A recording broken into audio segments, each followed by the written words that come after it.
Sitting in his corner at the end of the 34th round, near freezing and rain pouring down his face, Tom Molineaux didn't know if he could continue. He'd come so far and had more success against England's champion Tom Cribb, more success than anyone probably ever had. But after such a long and grueling fight, Tom Molineaux was pretty broken by now. Tom Cribb was a great champion.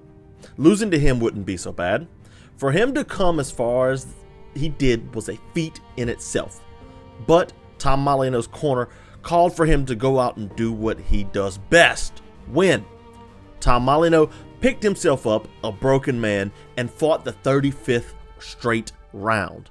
There, Tom Molineaux was finally defeated. Tom Cribb managed to knock out the American after a long and grueling war. But his pride and honor that day was seen by many. But the crowd, the British crowd, cheered for Tom Molineaux. He lost the fight, but won the hearts and the minds of the British people. To tell the full story of Tom Molineaux, we have to look at one of America's most uncomfortable periods. Slavery was in full swing and wouldn't be abolished for another 50 years. Tom Molineaux was born into slavery in the Commonwealth of Virginia in 1784. The United States had just won its independence from the British Empire and had not even elected George Washington as its president yet. Life on the plantation was obviously hard and inhumane, but Tom Molineaux, a lean and massive human being, gained favoritism from his masters. Son of the owner, Algernon Molineaux, remember, slaves born into the house often took the plantation owner's last name, particularly like Tom. Algernon took Tom as a bodyguard on several occasions and often let him in on the grotesque slave versus slave prize fights. Then came a day where another plantation owner's father passed away and left him a large inheritance. As he and Algernon were talking over probably, a few too many drinks, the conversation turned to fighting. A new young plantation owner, only known as Peyton, said that he would take his slave, Abe, against any other slave in Virginia. Algernon accepted the challenge, perhaps foolishly due to his intoxication, and said he would take that bet and nominated Tom Molineaux. The cost of a man's life on these two was $100,000. The next morning, after all bets were placed, Algernon woke up and was going to be in the hole, and should Tom Molineaux lose his fight, Algernon's business would go under. Algernon had the fight scheduled for 2 months' time and worked on properly training Tom Molineaux. Algernon took him to a sailor named Davis in Bristol to train him. Davis was a former boxer, but not one that was particularly very good. As Davis tried to train Tom Molineaux, who soon realized that Tom Molineaux was too docile, saying that he was dull as ditch water. Knowing what was at stake, Davis went to Algernon and told him what was going on. Angry, Algernon said he could light a fire under Tom Molineaux by flogging him, but Davis had another suggestion. Quote, promise him his freedom and $100 if he wins, and I'll stake my existence that the young Tom will thrash any in the country, Davis said, end quote. Algernon took the advice and, understandably, Tom Molineaux became a different thing altogether. As fight day came, Tom defeated Abe handily. So handily, in fact, that Algernon gave him $500 and his freedom. Tom Molineaux and Davis eventually set forth for New York, now two great friends. Tom Molineaux, managed by David, took several fights in New York and, in the year of 1809, assumed the title of Champion of America.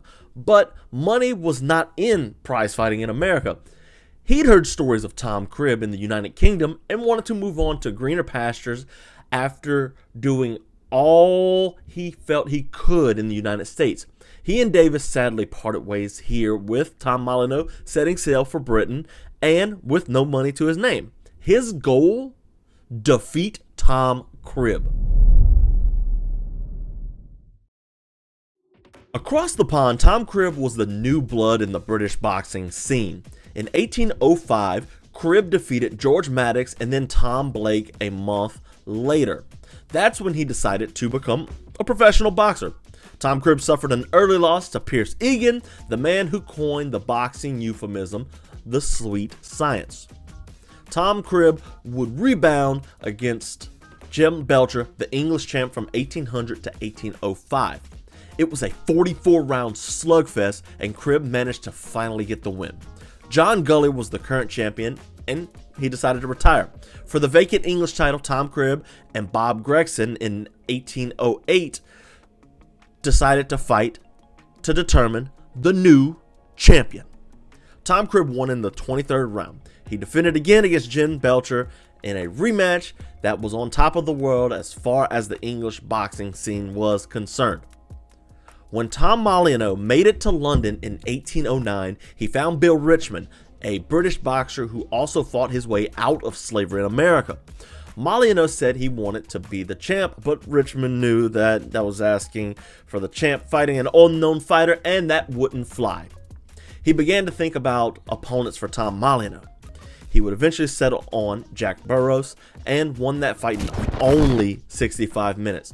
He returned a month later in August of 1810 and defeated Tom Blake in only 8 rounds. Blake, who was cornered by Cribb, told the English champion in a racist fit of rage, quote, "I don't mind being licked by you," talking to Tom Cribb, "but to think that I should have been beaten by that black thief," end quote. Cribb responded, quote, "Never mind, old fellow, I'll thrash him for you before you're much older," end quote. The stage was set, and he would then fight Tom Cribb in December of 1810. 1 month after beating Burroughs, Bill Richmond formally introduced Tom Cribb and Tom Molineaux. Molineaux, in a public manner, threw out the challenge for the championship fight. Tom Cribb obviously accepted immediately.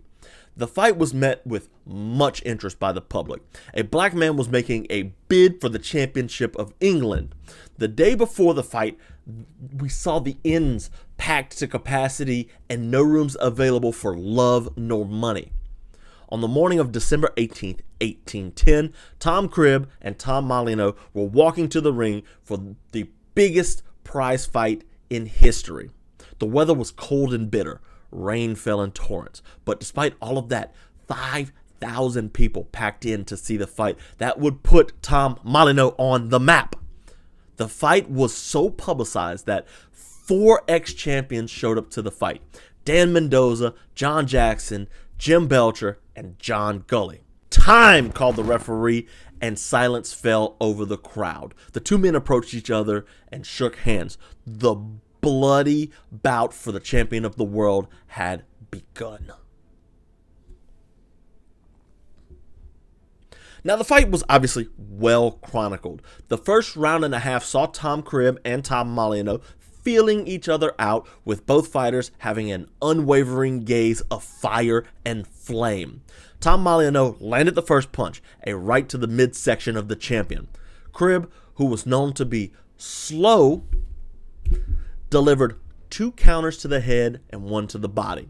The crowd reported a look of amazement on Tom Molineaux's face, having heard that the champion's lack of speed.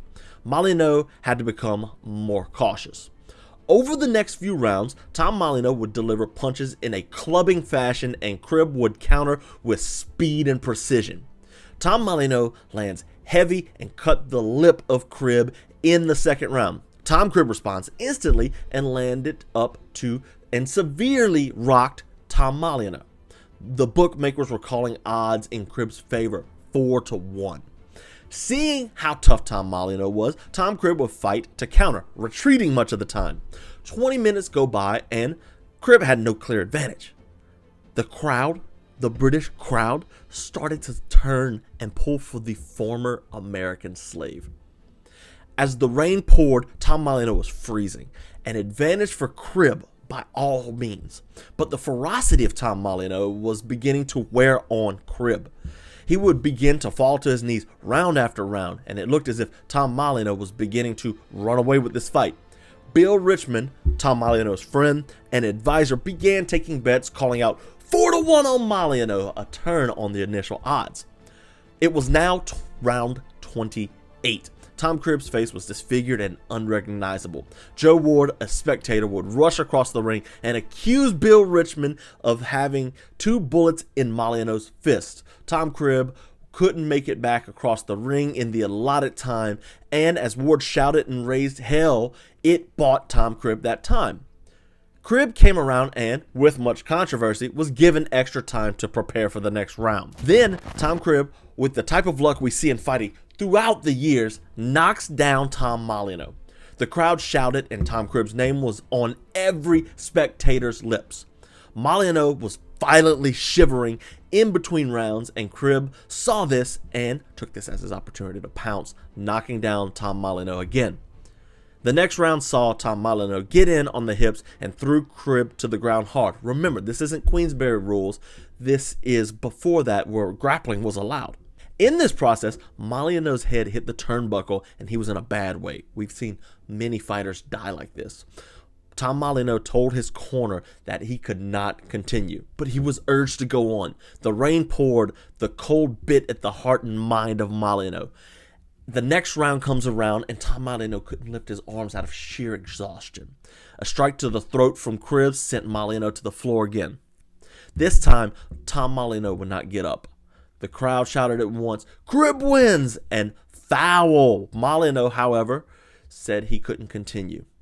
Cribb remained the champion. From the plantations of pre-emancipation America to nearly beating the famed English champion Tom Cribb, Tom Molineaux has won the hearts and the respect of his peers in England.